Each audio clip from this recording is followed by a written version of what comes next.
Hello everyone, and welcome to another episode of the Daily Gwei Refuel, where we recap the latest news in the Ethereum ecosystem. I'm your host, Anthony Sassano, and it's the 9th of June 2023.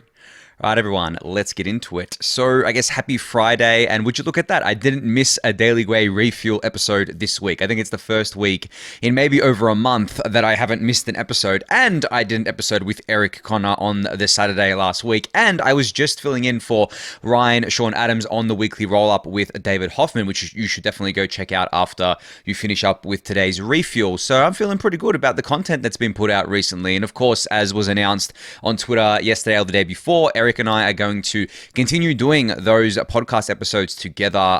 There's going to be a cadence of every 2 weeks, but that will start, I believe, in the next couple months because Eric has some stuff going on, so we're just going to do once a month for a couple months and then go into a bi-weekly cadence there. So yeah, lots of content coming your way. And speaking of content, let's get into today's episode. So there was another Ethereum AllCoreDevs call that happened yesterday or today, I think, depending where you are in the world. And Tim Biko has his usual thread out about this one. Now, they discussed things like 4844, the engine API, and validator spec changes. Now, the biggest thing I think wasn't got to do with 4844 was actually got to do with EIP 4788, which I've talked about before on the refuel. This is the EIP that basically allows for better designs for things like staking pools, restaking, and bridges, as you can see Alex Stokes has said here. So this was, and the reason why this EIP has come up again is because it was just greenlit for the Cancun Dencun upgrade. So this will be going in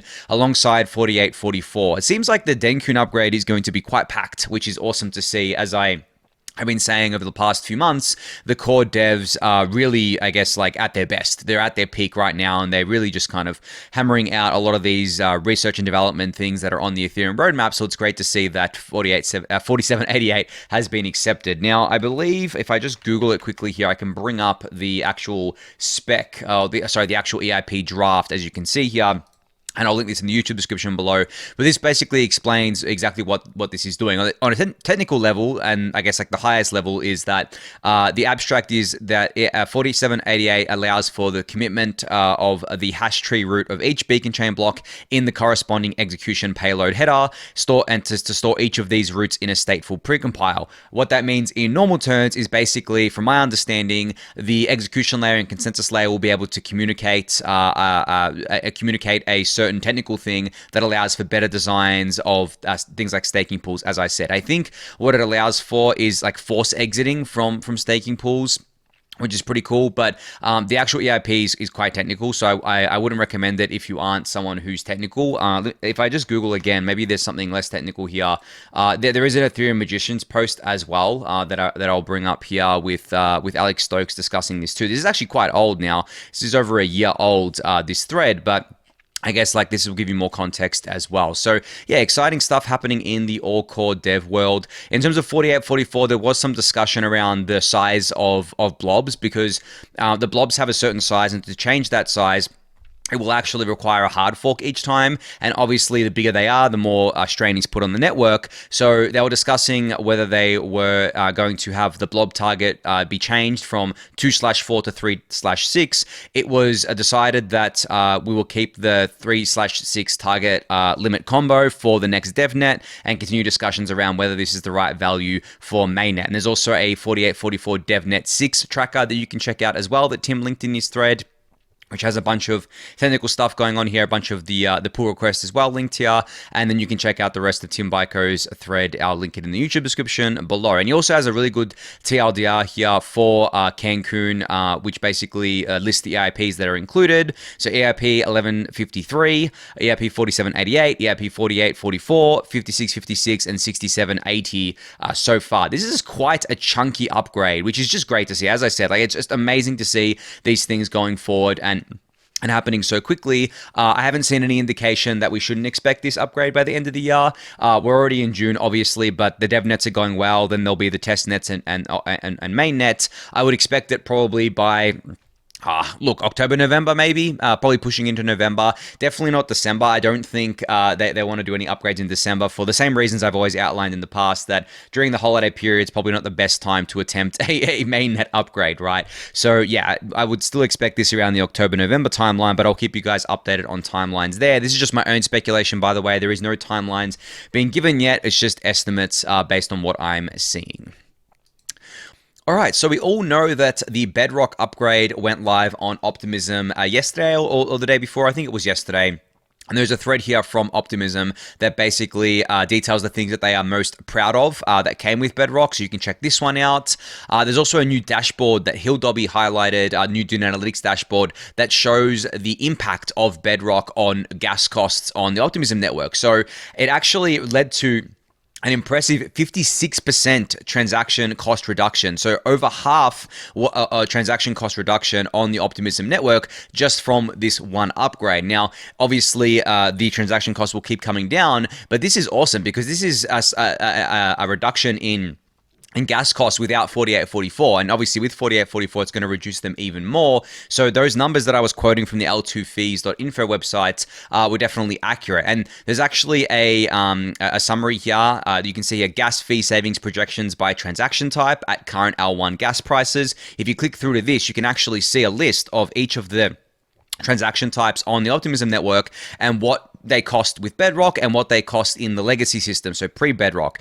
You can see here a DEX trade currently costs 8 cents on the Bedrock upgraded network, and it would have cost you 19 cents just a couple of days ago. So a 55% reduction there.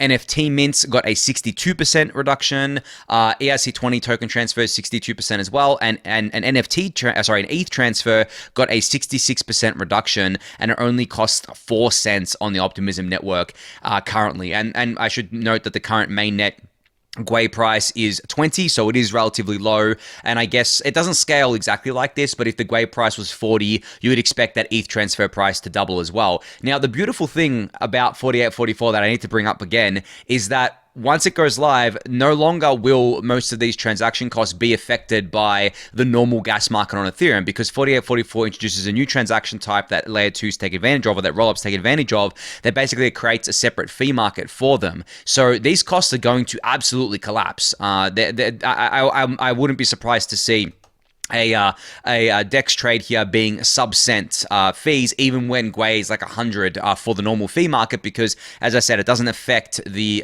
roll-up transactions once 4844 is in place. And I don't think people are ready for just how big of an upgrade 4844 is. It's going to make these L2 fees competitive with these, I guess, kind of other L1s that have cheaper fees, without having to sacrifice in, I guess, like the end state of Optimism, without having to sacrifice that decentralization and security there, which is obviously awesome to see. But you can check out this dashboard that Dobby linked. I'll link it in the YouTube description below. But the dashboard itself was built by, I believe, who was it built by? Let me go back here. I think it was built by maybe Optimism Labs themselves up the top here. Yeah. So it was built by OP Labs themselves. I believe it is maintained, by Michael Silberling here, who I've actually talked about on the refuel before. So he maintains this dashboard from what I can see. And it doesn't just show that table that I showed you, but there's a lot of information here. This basically shows all the information around the Bedrock migration upgrade, what's changed.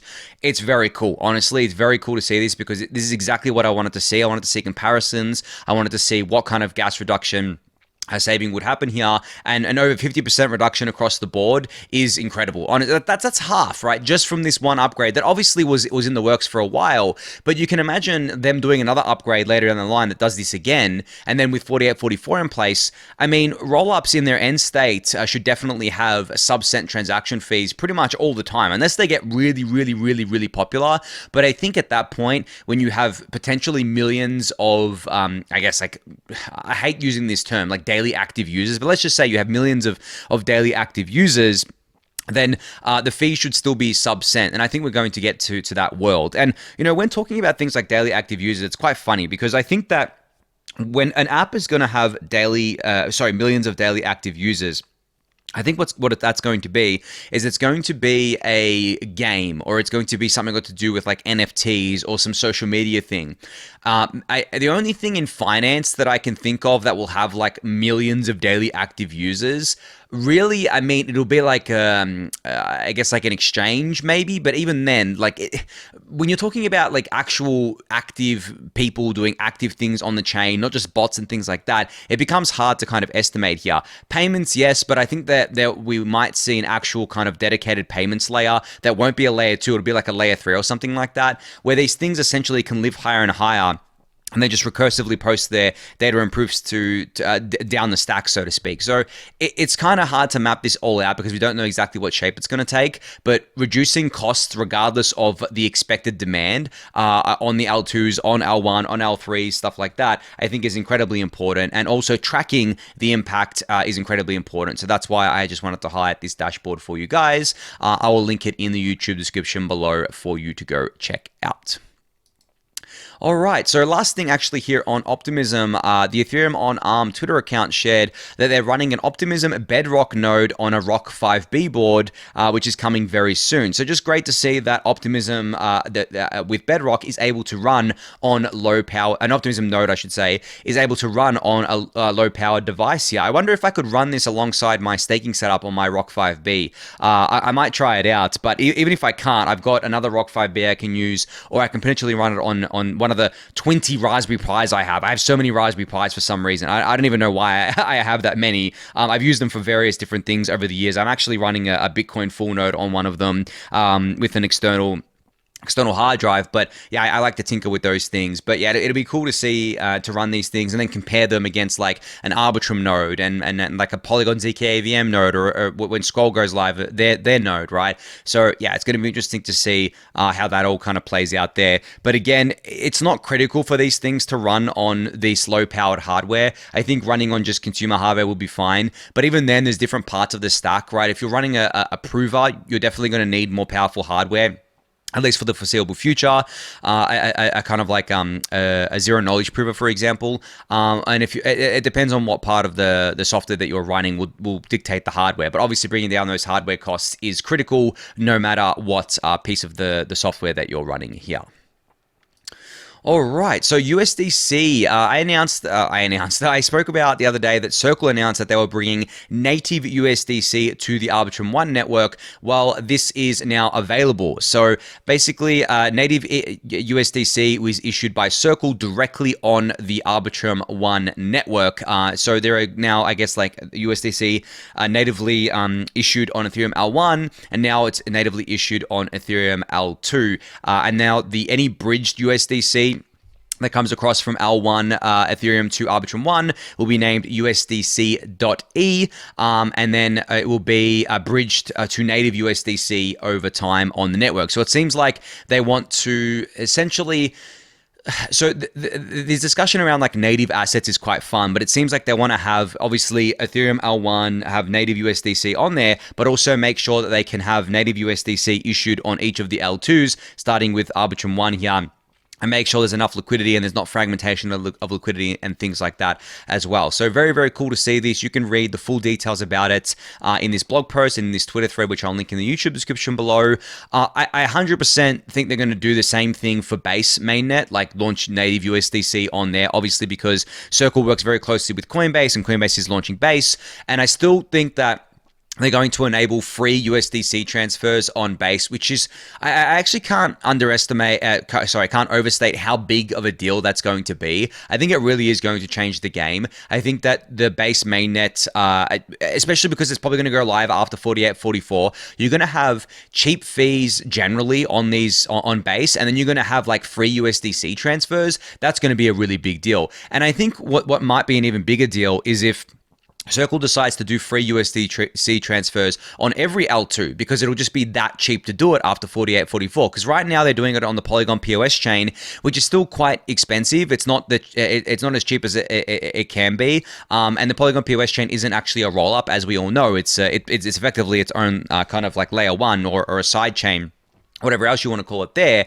But with roll-ups, obviously the transaction costs are going to drop dramatically after 48, 44, and sending a token transfer, doing a token transfer would be very cheap, probably sub-cent fees. So I would assume that Circle would probably want to subsidize that on every popular L2 at least, but definitely on base. So I'm very much looking forward to seeing how that all shakes out there. But as I said, the details about the Arbitrum one native USDC launch will be linked in the YouTube description below. All right, Lens Protocol, the decentralized social, media app that doesn't live on Ethereum mainnet, but is spawned out of the Aave ecosystem, and I believe lives on the Polygon POS chain, announced a $15 million funding round today, with a bunch of people actually participating. So there's a bunch of angels there in the bottom left that you can probably see. Oh no, my camera's covering it, but a bunch of angels such as Hayden Adams from Uniswap, Sandeep from Polygon, Kevin Owocki from Gitcoin, and then you have a bunch of different VCs and funds on the right-hand side here. As you can see, I'm not going to name them all. They're all there, it was actually led by a bunch. I don't think they had a lead investor. I think they basically had just all these investors invest whatever amount that was agreed upon, and then they raised this $15 million seed round, which is a pretty big seed round, to be honest. I mean, I don't know exactly what the valuation would be here, but at a $15 million seed round, the valuation probably is 150 million, which is a pretty big valuation. But at the same time, Lens Protocol's actually got a lot of usage, and a lot of people really love using the project. And they did announce the other day that they're going to be launching as their own L2, I think.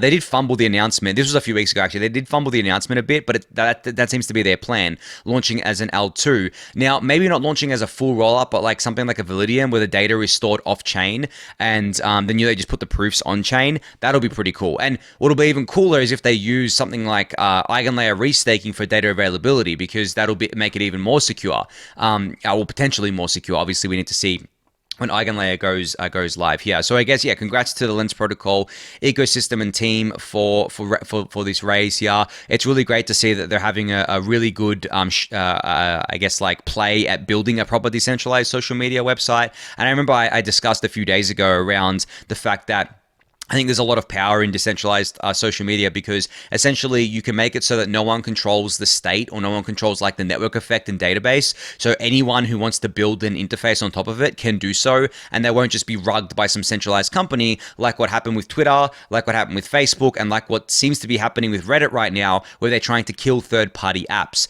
which, as I mentioned the other day, is actually going to affect me, and it's probably going to make me not use Reddit on my phone, because I absolutely hate the Reddit, the official Reddit app. It sucks. It sucks so bad. Not just because of the ads. It's just engineered in such a way that isn't user-friendly at all. At least it isn't to me. And Facebook's the same. Twitter's remained the same, but unfortunately, I guess there were better Twitter apps and they kind of killed them. And I'm surprised Elon Musk hasn't re-enabled this functionality, but maybe it would probably be too expensive to do that, because API calls are not cheap. And they did try to charge more for the API usage as well. So whatever. Anyway, that's going off a little bit off topic here.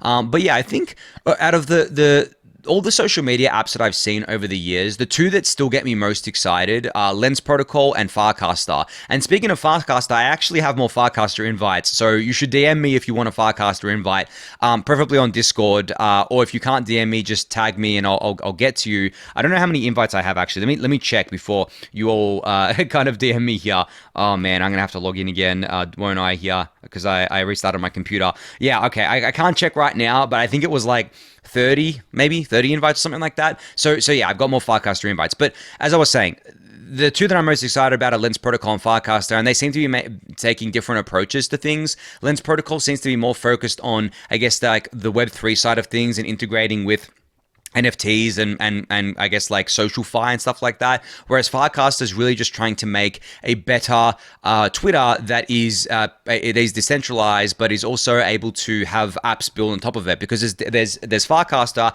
and then there is other apps there's no official Farcaster app. There are third-party apps building on top of it, like Warpcast and a few others out there, and that enables what I was talking about before, that basic ability for people to use whatever front end they want and use whatever interface they want to interact with the same database, the same state, which I think is really important. And that's exactly what Lens Protocol is doing as well, mind you. There are multiple interfaces to interact with it there. But anyway, once again, congrats to Lens Protocol on the raise. Excited to see them continue to build out the project.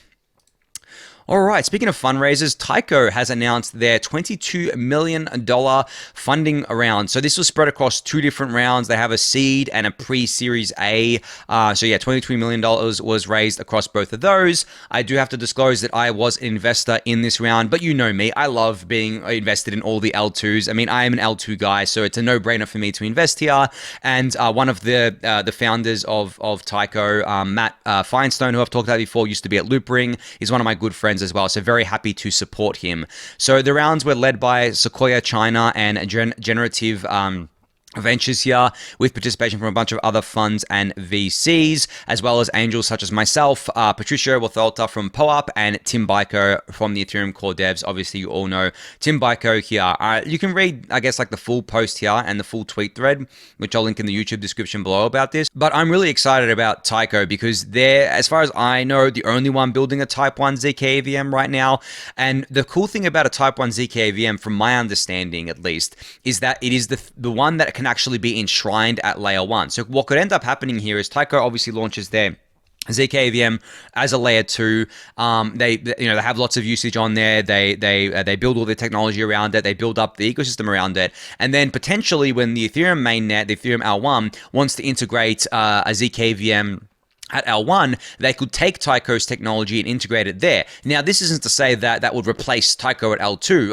I don't think that at all. I think it would complement all the L2s, and it would be a huge boost for Taiko, because it means that what they made, the technology that they made, ended up turning into a public good for the Ethereum ecosystem, which I think is very cool. But that's from my understanding of a Type 1 ZK AVM, because after reading Vitalik's blog post on the different types of ZK AVMs, Type 1 is supposed to be basically equivalent to Ethereum. So not equivalent, like 99.9% equivalent, but like 100% equivalent. So it functions the same as the EVM does on L1, just on a roll-up instead. So yeah, as far as I know, they're the only ones building this, they being the Taiko, of course. Whereas the other ZK VMs, Kakarot from Starkware, I mean, they spun out of Starkware now, building a ZK EVM type 2.5, Scroll and Polygon. I don't know exactly what types they're building, but it's not a type 1, I'm pretty sure. And then there's a bunch of others out there as well. I can't label them all off the top of my head, but they're all building different things. And again, this goes back to what I've been saying about L2s for quite a while now,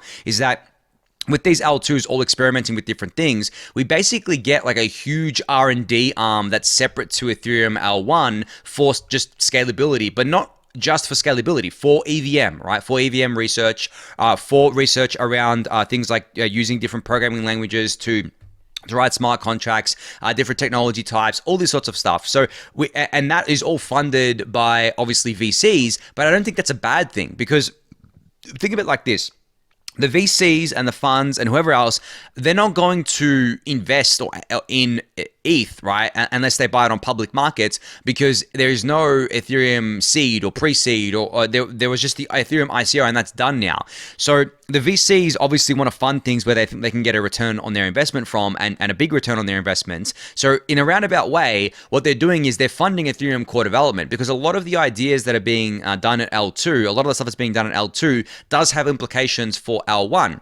And there are teams, for example, helping to build 4844 out for layer 1, but they are able to do that because they got funding from VCs, because they're working for Optimism, they're working for Off-Chain Labs, because Prior Labs got acquired by Off-Chain Labs, right, the developers of the Prism client. So really, it's kind of funny how we've turned that on its head. Instead of being like, oh, here we go, instead of the Ethereum Foundation being like, oh, we'll sell a bunch of our ETH to VCs at a discount so we can get more money in. No, they're just holding on to their ETH, they're selling it to the public market when they need cash, and then all these other L2s have raised billions of dollars at this point to build out L2 infrastructure, but also a lot of that infrastructure and a lot of that R&D that they're doing can be applied to L1 as well. So that's why I think that non-enshrined rollups are very important and very cool, and actually have more pros than enshrined rollups do, and why I continue to believe in a, I guess, like multi-L2, multi-rollup future with an enshrined ZK VM eventually being being implemented to complement all of those different L2s. Anyway, congrats again to Taiko on the fundraise. Very proud to be an investor here, and you can check out the full details when in the YouTube description below. All right, finally here we have an announcement from 0x Splits, which I should disclose I'm an investor in these guys as well. They announced a new product called Swapper. Now, what Swapper is a contract that allows you to get paid in the currency of your choice no matter what you're sent. So if you are sent a token such as Uni or ETH or LDO or ENS or DAI, it goes through the Swapper contract and then gets spat out as USDC, as you can see from this illustration here.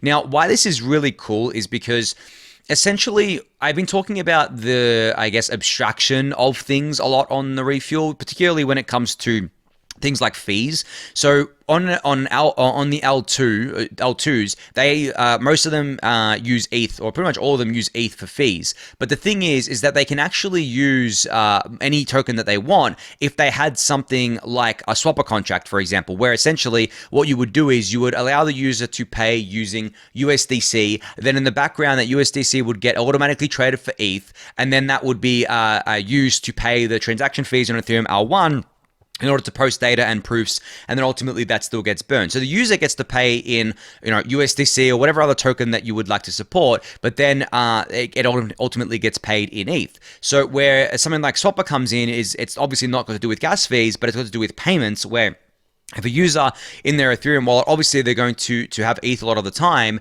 but say they have like Uni and they don't want to swap that for USDC to incur a taxable event just to send USDC to someone. Well, they can actually just send the USDC, and then it will automatically get swapped in this contract for, send the Uni, it automatically gets swapped in this contract for USDC. Now, this is not investment advice. I don't know how the tax office would actually approach this if you dispose of this and you pay someone with it. Different countries around the world have their own rules on this, but it could be a tax advantage here. But it is also just like an advantage of gas, so you don't have to spend gas to trade the asset. You can just send it and it automatically gets swapped in this contract, and then it goes to the user as USDC here, or is really, I think, any asset that's supported. So very cool to see this new product from 0x Splits. And as I said, there's a blog post here which you can check out. It'll be linked in the YouTube description below. That details all this and explains it in further detail than I can, as well as a Twitter thread. And there's also a new an interface for this at swapper.new. And you can go there and it will link you to this URL here. So you select, you can actually deploy a contract through this. You can select the output token. So let's select USDC, beneficiary. So the swap tokens will be sent to this address. You can put in your address here. Who's the owner? Obviously you want to set yourself as the owner, and what oracle are you using as well. And there's a bunch of advanced settings too. And then you can connect your wallet and deploy this contract. So very cool that this is open and for everyone to use right now. As I said, I'll link this in the YouTube description for you to check out. But I think on that note, that's going to be it for today's episode. So thank you everyone for listening and watching. Be sure to subscribe to the channel if you haven't yet. Give it a thumbs up, subscribe to the newsletter, join the Discord channel, and I'll catch you all next week. Thanks everyone.